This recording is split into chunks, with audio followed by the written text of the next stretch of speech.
AITA for keeping quiet when my parents exposed my secret son to my fiancé? My name is Abigail Torres. I am 31 years old, and for a long time I believed that the shame my family planted inside me was my fault. It all started on a Thursday night 2 weeks before the wedding I had planned with so much care, with so much love. Christopher and I had scheduled a dinner with my parents. My mother had insisted. She said she wanted to talk about the ceremony arrangements, the guest list, about details that I could resolve more calmly if I had her help. It was a lie, but I did not know it yet. I should have known. I have known my mother for 31 years. I know the way she smiles when she is about to hurt someone. That smile that is too wide, too sweet, that does not reach her eyes. But you always want to believe that this time will be different, that this time they will surprise us. My parents' house in a quiet suburb of San Antonio, Texas, has a smell that never changes. Polished wood, artificial lavender, and something I have never been able to name, but that always makes me walk slower, as if my body knew of a danger that my mind is still trying to ignore. Christopher held my hand as we rang the doorbell. He had known my parents for a short time, but he had already learned to read that silence that comes before the door opens. My mother welcomed us at the threshold with that smile. My father was at the head of the table in a suit at a regular Thursday family dinner. That was already a sign, but I let it pass. During the first half hour, everything was cordial. My mother served a hearty homemade meal, talked about the weather, asked about the honeymoon. Christopher was gentle, polite, and answered everything with that patience of his that I always loved. And then my father put his utensils down, wiped his mouth with the cloth napkin, and looked at my fiancé with an expression I had never seen a human being direct at another with such coldness. He said that Christopher needed to know who he was marrying, that there were things about me that I had hidden, that I was a natural-born liar, that I always had been since I was a little girl. My mother was not left behind. She leaned over the table with a voice as low and sharp as a knife and said that I had had a son at 18, that I had tried to tie down a man with that child, and that when I failed, I had given up the baby without a backward glance. I looked at Christopher. He was not looking at them. He was looking at me. And in his gaze there was no doubt. There was something that took me a moment to recognize because I had never received it like that before. Protection. He placed his hand over mine on the table in front of both of them and said with a calmness that cut through the air in the room that he already knew everything, that I had told him months ago, and that what my parents were doing at that moment was something he was not going to forget anytime soon. My father turned red, my mother turned white, and I sat there between the two of them, feeling for the first time in 31 years that maybe, just maybe, I no longer had to carry that alone. But to understand what happened at that dinner, you have to understand what came before.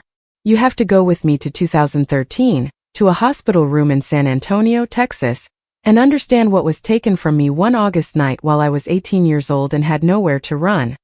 August 2013. I was 18 years old and a baby was growing inside me that my parents decided did not exist. It was not something that happened suddenly. It happened little by little, the way the cruelest things always happen, with care, with planning, with the justification that it was for my own good. I had gotten pregnant by Dylan, my boyfriend of 2 years. He was 22. He worked in a printing shop and was the kind of person who fills all the spaces with noise so he does not have to think. When I told him about the pregnancy, he stayed silent for a long time. Then he said he was not ready, that neither of us were, that I knew it was true. Maybe it was, but I wanted my son. When I told my mother, she closed the kitchen door, sat in the chair in front of me, and said that was not going to happen. Not in a way that was going to ruin my life, her life, the family name. There was another way out, a dignified way out. That was the word she used, dignified. My father joined the conversation later, more direct, colder. He said that if I wanted to keep living in that house, studying at the university they paid for, using the car they had provided for me, I was going to do the right thing. That the baby would be given up for adoption. Family already selected, process already investigated, everything resolved before even asking me what I wanted. I fought in the clumsy and scared way that an 18-year-old girl fights when she has no money, no independence, and no one on her side. I screamed. I cried. I threatened to leave. My father said leave. And I looked out the window at the street and knew I had nowhere to go. The following months were the longest of my life. My belly grew inside a house where nobody talked about it. My mother took me to the appointments with an expression of obligation. She stayed in the waiting room without going in, as if she did not want to be seen participating in that. Dylan disappeared. My friends did not know. My favorite college professor, the one who had encouraged me to seek the research scholarship, was left wondering why I was absent so much. I spent that period in a kind of emotional numbness that I only understood in therapy years later. Your body keeps working. You keep waking up, eating, sleeping, but something inside closes up like a window in winter. I talked to him. At night, when the house was quiet, I put my hand on my belly and spoke softly to him. I told him things about me, things I wanted him to know just in case one day I could no longer tell him. On the day of the delivery, my father stayed in the hallway. My mother entered the room, stood in a corner, and when the baby was born, when I heard his first cry and felt that wave of emotion that has no name in any language in the world, she told the nurse that I would not need to see him. The nurse was young. She looked at me in a way my mother had not looked at me in years, as if I were a human being, and asked me if I wanted to hold my son. I said yes before I could breathe properly. They gave me a brief moment, maybe 2 or 3 minutes. I do not know how long it was because time stopped. He was small, warm, with a tuft of dark hair and a tiny hand that wrapped around my thumb as if he knew that it was a goodbye. My mother said, "That is enough." And it was enough. I signed the relinquishment papers the next day with a trembling hand. Closed adoption, no contact, no information, nothing. My son went with a family somewhere in Texas and I returned home as if I had undergone a minor procedure, as if the family expected me to simply recover and move on. Every August 1st for 13 years, I woke up with a rock in my chest that would not go away with crying, or with work, or with therapy, or with silence. I would wake up and count the years. He is 1 year old, 5.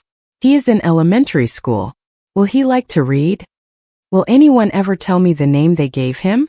I met Christopher Delgado at a nutrition conference in Dallas in 2019. I was 24 years old. I was in the second year of my nutrition degree, which I had resumed after a huge break, and he was there representing a food security nonprofit from Central Texas. It was not love at first sight. It was curiosity. He asked a question during the panel that no one else had asked, a question about the gaps between public policy and the reality on the ground. And I kept looking at his profile thinking, who is this person who asks what everyone is thinking but nobody says? We went out for coffee afterward. We stayed until the conference ended. We exchanged numbers. For 3 months the relationship was only through messages because he lived in Austin and I lived in San Antonio. Long messages, the kind you send when you want to truly know someone. Not the short, quick messages of someone who is just killing time. He asked me about my family too soon, I thought back then. He asked what my relationship with my parents was like, if it was close, if I had siblings. I answered with the caution of someone who learned that revealing too much is dangerous. Complicated family. Present but distant parents. I am an only child. He said, I understand what it is to have a complicated family. And he did not ask anything else. That won me over more than anything else. When we started seeing each other in person, when the relationship became more serious, I began shedding layers little by little, not all at once because I did not know how to do it without drowning us both. I told him about the pregnancy a few months after we started dating. I told him about the adoption. I told him about the brief moment I spent holding my son before they took him away from me. Christopher did not say he understood. He did not say everything was fine. He stayed quiet for a while and then said, "You were very brave to have survived that." No one had ever told me that before. We were together for 3 years before he proposed to me, simply on the balcony of his apartment in Austin, on a regular Tuesday sunset, with a ring he had bought in the town where he was born, without excessive ceremony. Just him, me, and the question. I said yes without hesitation. What I did not know at that moment was that during the previous months, Christopher had been doing something I never asked him to do, something I never knew about until it was too late to stop him. He was looking for my son. He had started with a commercial ancestry DNA test out of curiosity, he said later. He wanted to understand his own ancestry. But when the results came, there was a match, a close match. A 10-year-old boy with a profile managed by guardians somewhere in the suburbs of Dallas, without a full name, just an initial, L. Christopher did not tell me. Not right then. He needed to be sure before giving me hope. And while he investigated with the patience of someone who believes some things deserve time, my mother was secretly calling him, planting doubts, trying to figure out how much he knew. March 2026, 6 weeks before the wedding, my mother called Christopher on a Wednesday afternoon while I was at my professional internship. I did not know about that call until much later. He told me everything at the right moment with all the documentation he had saved, because Christopher is the kind of person who saves everything when he feels he will need to prove something. She told him she had concerns that as a mother she needed to be honest with the man who was about to marry her daughter, that there were things about me that I hid well, that a person's past says a lot about who they will be in the future. Christopher listened to everything, asked questions, mentally noted every word, and in the end he told my mother that he appreciated the concern, that it was very kind of her, and that he would certainly take it into account. He hung up and called me immediately. He told me word for word. He asked if I wanted him to go to the dinner my mother had scheduled for the following week. I said yes, that I would go with him, that I was no longer willing to let them have conversations about me without me being present to defend myself. What I did not know was that the dinner was not about defending or attacking. It was about revealing. My mother had investigated. I do not know how.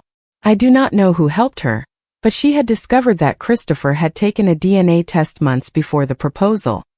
She did not know what he had found, but she suspected something had changed in his behavior regarding the story of my son. He was asking questions about adoption, about public records, about agencies in the capital. She felt she was losing control of the narrative, and when my mother feels she is losing control, she attacks first. The plan was simple and cruel, like all her plans.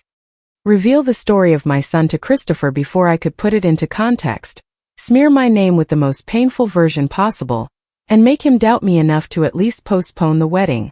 Time was what she needed. With time she could plant more doubts, convince more people, rebuild a version of me that she could control.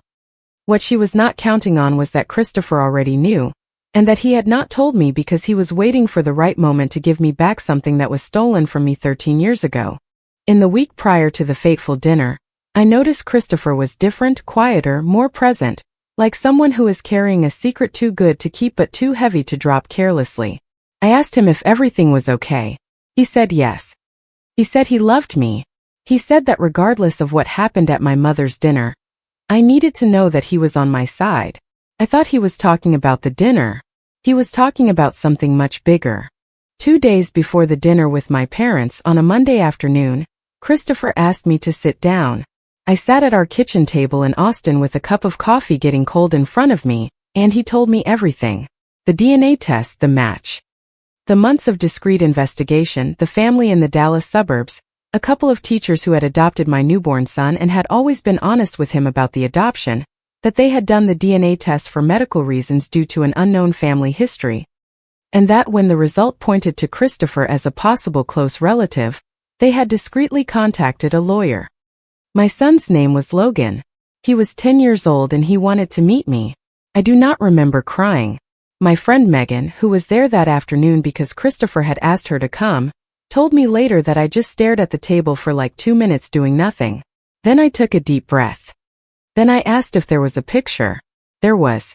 A school picture, blue background, a smile missing a baby tooth, dark hair. My eyes on a face I never saw grow up. I looked at that picture and the crying that came out was not from sadness. It was from relief.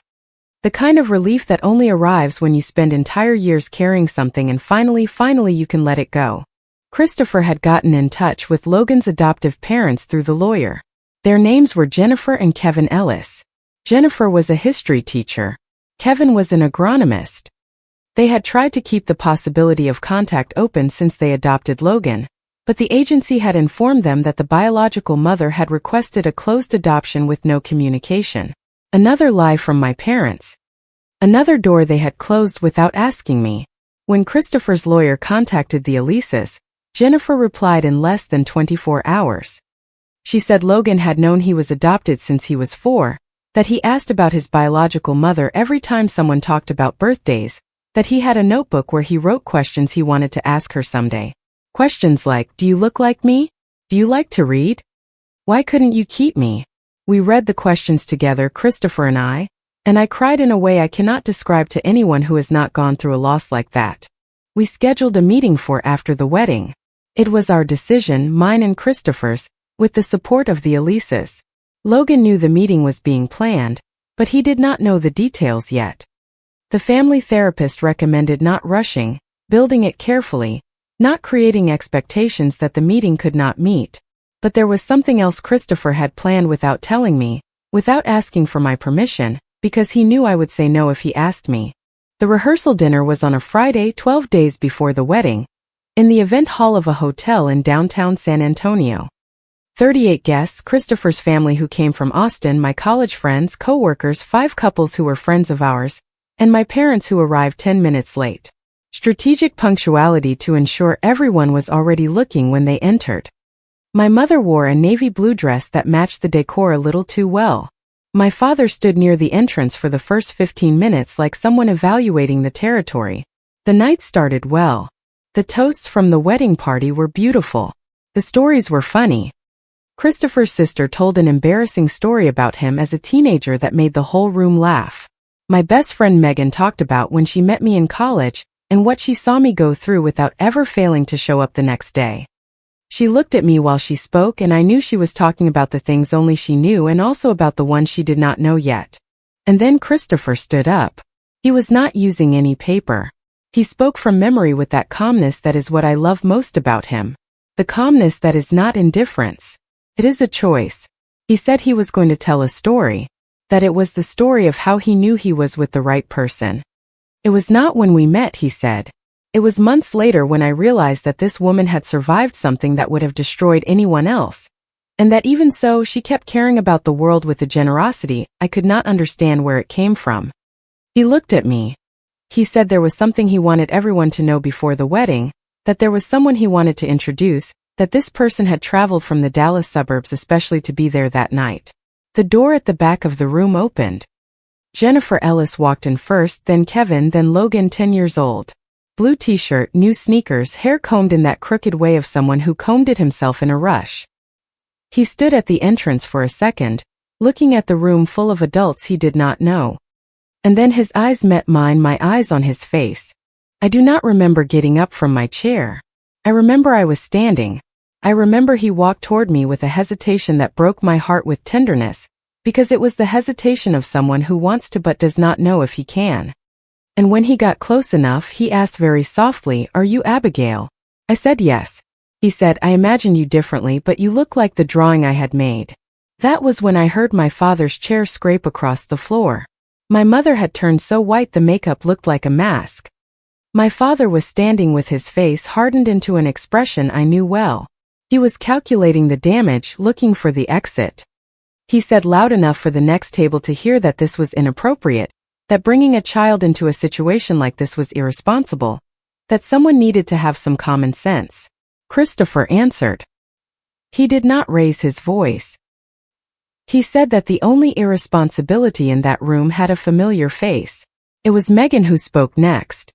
Then came others, Christopher's sister, a co-worker who had known me for 6 years, Jennifer Ellis herself, who stood up and said with a calm dignity that she and Kevin had tried to keep the contact open for years, but that they had been informed that the biological mother had requested silence.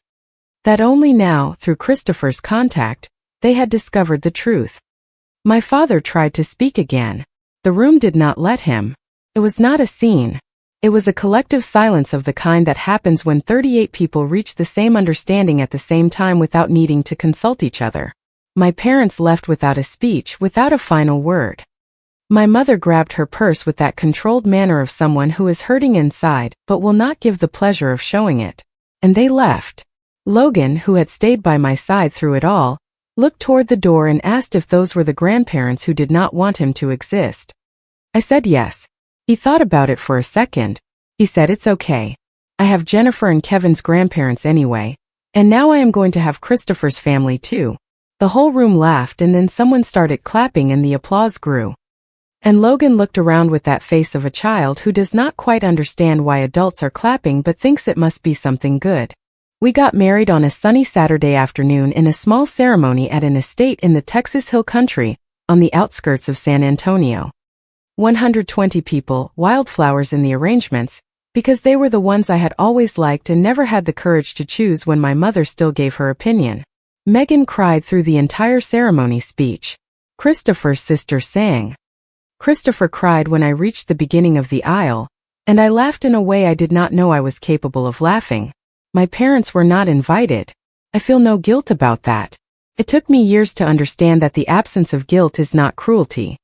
It is just the natural consequence of when someone repeatedly chooses control over love. I sent a certified letter a week after the wedding short. It said that I did not intend to maintain contact, that they would not be welcome in my life or in my son's life, that for 18 years I had tried to be enough of a daughter for them to love me back, and that I had come to the conclusion that the problem had never been mine. I never responded to what came next. I did not read the messages that arrived via text before blocking them. I did not open the envelope that arrived by mail 3 weeks later. It was not necessary. I already knew what was written. I have always known how they talk when they are losing. Logan came to visit us for the first time in May for a week, halfway through his school break. Jennifer and Kevin brought him and stayed in a nearby hotel because we had agreed that the pace would be his. If he wanted to leave early, he would leave. If he wanted to stay longer, we would talk about it. He stayed the whole week. He slept in the guest room that Christopher had painted green, because he found out in a conversation that green was Logan's favorite color. He woke up early every day and stayed reading on the couch until I appeared in the kitchen. He ate a lot, laughed easily, asked everything he wanted to know without beating around the bush, with that direct frankness of a child who has not yet learned to filter what is appropriate to ask. He asked if I had thought about him during all these years. I told him that every August 1st I woke up and counted the years he had. 1, 2, 3 up to 10. He stayed quiet for a moment. Then he said that on his birthday he always thought about who his biological mother would have been, if she had dark eyes like his, if she liked books. I said yes to both questions. He said I knew it. Today, months later, we have a routine that nobody taught us because there is no manual for this. Logan stays with us once a month. During vacations he stays longer. He has 2 bedrooms, 2 birthdays celebrated. For adults who show up to school meetings when there is a festival. His teacher asked him once who all those people were, and he explained with the naturalness of someone who grew up knowing that family does not have just one format. He does not call me Mom. He calls me Abigail. And that is fine. He has a mother. What I am to him is still being built carefully, unhurriedly, with a therapist who sees us once a month and who said something I cannot get out of my head. The greatest bravery was not finding Logan. It was accepting that the meeting was going to be imperfect, incomplete, and yet necessary. Sometimes I watch him reading on the couch and I still catch myself trying to memorize everything. The way he turns the page, the noise he makes when something makes him laugh, the way his shoulders drop when he is relaxed. 13 years of first days that I could not keep. I am not going to get that back, but I have the days of now, and the days of now are enough to start. To whoever is reading this and carrying something similar, a loss that the world does not recognize as a loss, a pain that you were taught to be ashamed to feel, I want to tell you this. You are not what they made of you on your worst nights. You are what you choose to do with the next morning. And if someone ever tells you that you are weak for having survived, that you are unworthy for having suffered, that you do not deserve the love you found, look at what you built with the empty hands they gave you and keep moving forward. Comment. I hope this story stayed with you the way it stayed with me. I've come to realize how important it is to truly value your own worth. Setting clear boundaries with people who hurt you is an act of self-respect. Healing starts the moment you stop carrying shame that was never yours to begin with. Taking responsibility for your peace is one of the bravest choices you can make. Be gentle with yourself on the hard days when old wounds resurface. Choosing kindness, especially toward yourself, changes everything. You don't have to stay stuck in painful relationships just because they're familiar. Building the life and love you deserve takes courage, but it's always worth it. I'd love to know what this story made you think about in your own life. If you liked it, don't forget to leave a comment and support the channel by subscribing. See you in the upcoming stories.